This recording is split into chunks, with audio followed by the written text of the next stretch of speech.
Halo kawan-kawan, masih bersama dengan channel duniadesa.com.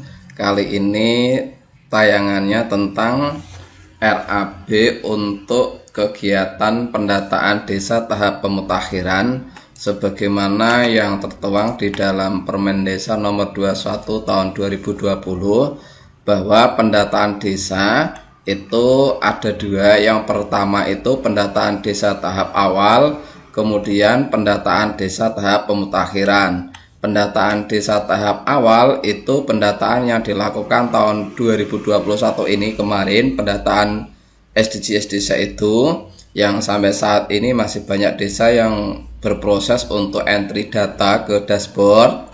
Kemudian di tahap berikutnya yaitu pendataan desa tahap pemutakhiran. Pendataan desa tahap pemutakhiran dilakukan terhadap data dasar SDGs sebagaimana dimaksud pada pasal 15 ayat 3. Jadi hasil pemutakhiran data ya. Kemudian hasil pendataan desa yang kemarin maksudnya. Kemudian pendataan desa tahap pemutakhiran sebagaimana dimaksud pada ayat 1 dilakukan setiap 6 bulan, berarti setiap 1 semester sekali. Dapat dilakukan pada bulan Juni dan Desember. Nanti saya akan mencoba untuk memberikan penjelasan. Kemudian pendataan desa tahap pemutakhiran sebagaimana dimaksud pada ayat 1 menjadi tanggung jawab kepala desa. Nah, di kali ini saya akan menyusun salah satu rapnya, karena hari ini itu kita sudah berproses penetapan RKPDes, tapi kita untuk berikutnya harus segera menyusun detail rencana anggaran biaya yang dibutuhkan dalam rangka untuk dituangkan dalam APB Desa tahun 2022. Sebelum ke masalah detailnya, ini saya mencoba untuk membuat sebuah gambaran teknis. Ini saya tapi berdasarkan apa yang disampaikan oleh Pak Kepala Pusat Data dan Informasi, Pak Dr. Ivanovic, pada acara TV Desa, kalau tidak salah pada hari Senin kemarin, kalau tidak hari Senin ya Selasa kalau tidak salah pagi, tentang pemutakhiran data. Jadi nanti itu desa dapat melakukan pengunduhan hasil pendataan yang telah dilakukan oleh Pokja relawan pendataan kemarin. Nah, berikutnya ini asumsi saya dari penjelasan-penjelasan yang disampaikan beliau pada acara TV Desa setiap pagi itu. Tahapan pemutakhiran yang pertama itu kepala desa mengeluarkan surat tugas pemutakhiran dan membentuk tim sesuai kebutuhan. Ini dalam arti jika diperlukan misalnya ada pokja atau tim khusus yang melakukan pendataan, sehingga seseorang datang ke rumah orang atau ke tempat RT itu ada suratnya, tidak asal datang gitu ya. Kalau misalnya ada yang tanya juga dapat menunjukkan dengan jelas bahwa yang sedang dilakukan adalah melakukan pemutakhiran data. Kemudian kasih pemerintahan melakukan pengunduhan data dan pencetakan data hasil pendataan 2021 dari sistem informasi desa atau dashboard ya. Kemudian tim melakukan, langkah berikutnya adalah tim melakukan pemutakhiran data desa, data RW, RT, data KK dan data individu. Kemudian tim melakukan entry data ke dashboard. Kemudian langkah kelima, tim melakukan pencetakan hasil pemutakhiran dari sistem informasi atau dari dashboard.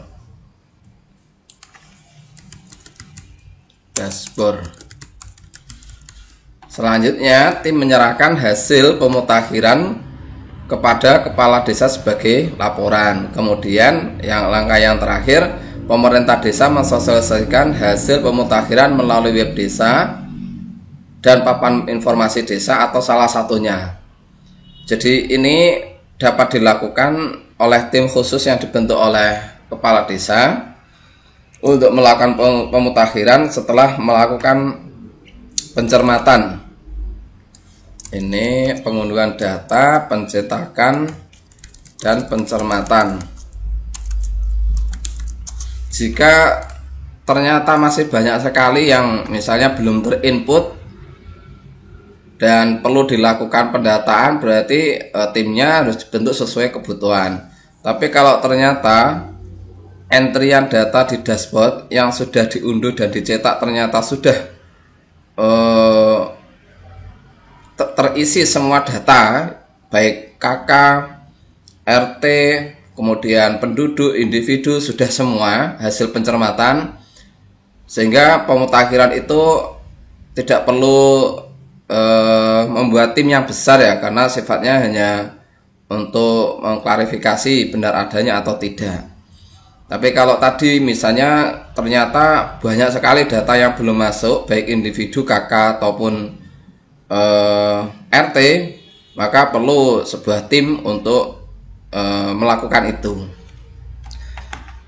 Ini juga kalau misalnya yang perlu diverifikasi, yang perlu dikonfirmasi data baru misalnya hanya sedikit, misalnya data yang diunduh itu sudah sempurna misalnya berdasarkan jumlah, maka pemutakhiran itu hanya untuk mengentri individu baru atau KK baru atau RT baru.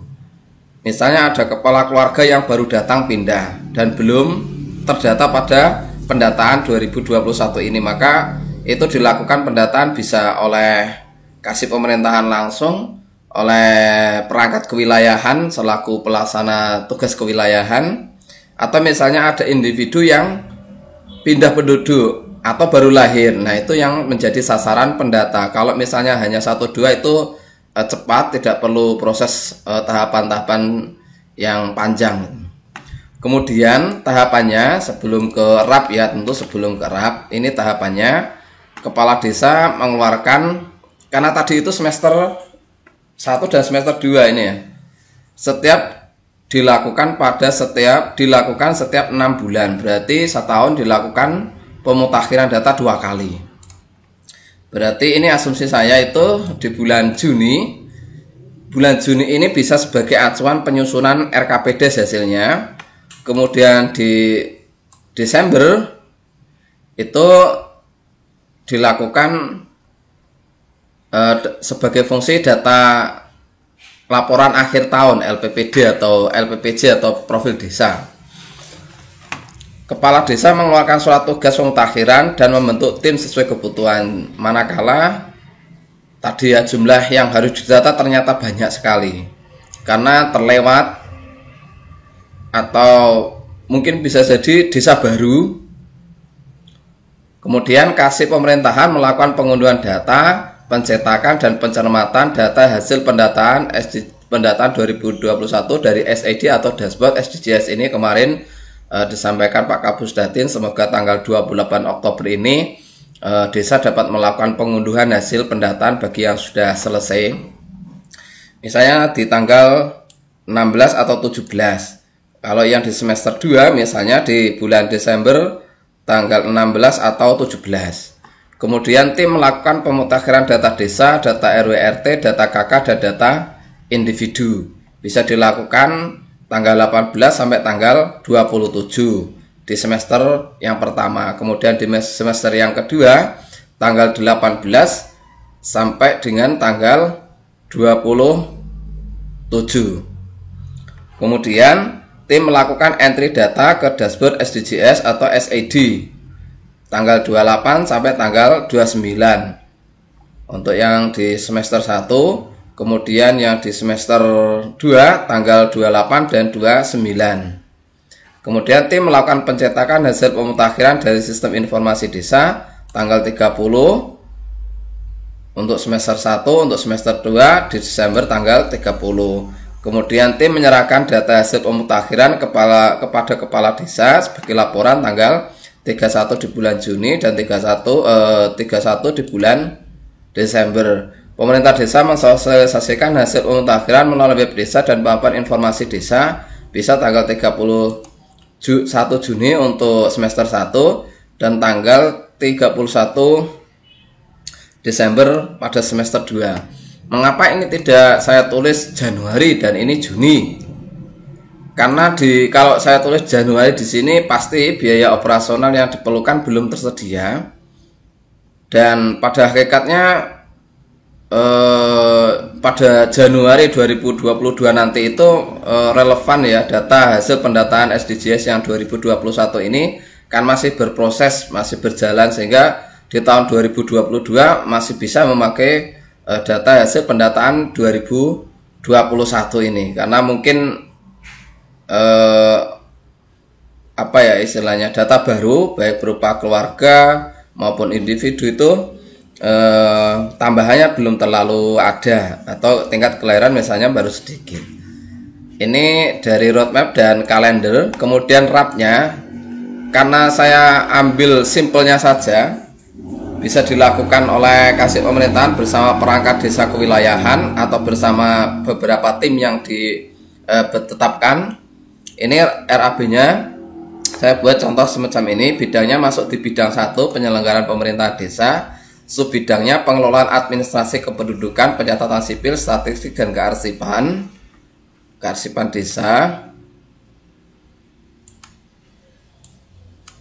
Kemudian kegiatannya penyusunan, pendataan, pemutakhiran profil desa, dalam kurung profil kependudukan dan potensi desa. Judul kegiatannya pendataan desa tahap pemutakhiran semester 1. Nanti ini kegiatannya dibikin 2, pendataan desa tahap pemutakhiran semester 1 dan semester 2. Jadi di RKP juga ada 2, pendataan desa tahap pemutakhiran semester 1, pendataan desa tahap pemutakhiran semester 2. Di APBDes pun begitu, pendataan desa tahap pemutakhiran 1, pendataan desa tahap pemutakhiran semester 2. Mengapa demikian? Ini kaitannya nanti dengan pola pelaksanaan penatausahaan keuangan kegiatan di desa.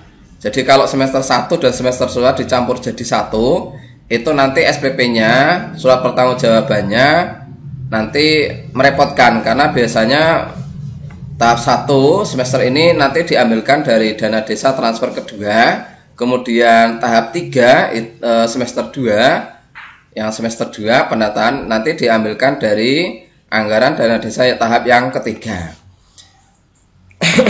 Belanjanya meliputi 1, kode rekening 5DE belanja barang dan jasa, belanja perlengkapan alat tulis kantor dan benda pos.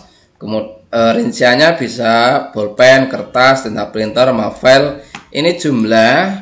Kemudian harga satuan silakan dilakukan penyesuaian di daerah masing-masing. Kalau di daerah saya ya harganya sekian ini.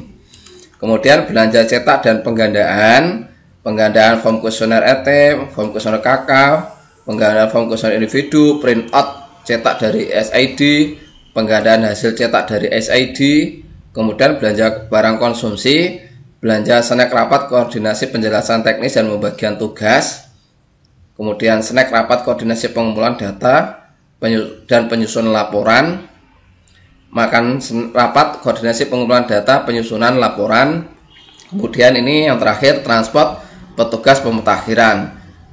Ini tidak ada bintek secara khusus karena bisa jadi petugas yang melakukan pendataan atau kemarin perangkat yang terlibat dalam proses pemutakhiran data awal kemarin itu ya sudah tahu teknisnya ya.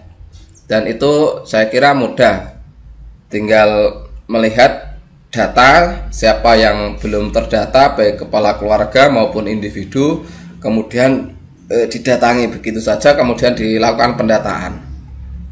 Ini transportasi sesuai dengan jumlah RT, jumlah KK, dan jumlah individu yang hendak didata. Ini saya contohkan hanya sedikit-sedikit. Mungkin bisa jadi jumlahnya lebih kecil di daerah Bapak Ibu kawan-kawan, atau bisa lebih besar ya, tinggal disesuaikan saja. Kemudian yang seperti biasa di bawah ini rapnya disetujui oleh kepala desa, dan yang melakukan penyusunan itu Kasih Pemerintahan. Oke kawan-kawan, ini persepsi saya ya. Jadi RAB-nya antar daerah bisa berbeda tergantung situasi kondisi juga, kemudian tergantung teknis. Yang berpengaruh itu justru teknisnya bagaimana, sehingga itu yang berpengaruh terhadap RAB-nya. Tapi pada prinsipnya penggunaan anggaran uang desa itu seefektif mungkin, seefisien mungkin, dan tepat guna, sehingga dapat melakukan hematisasi anggaran untuk kegiatan lainnya yang juga prioritas.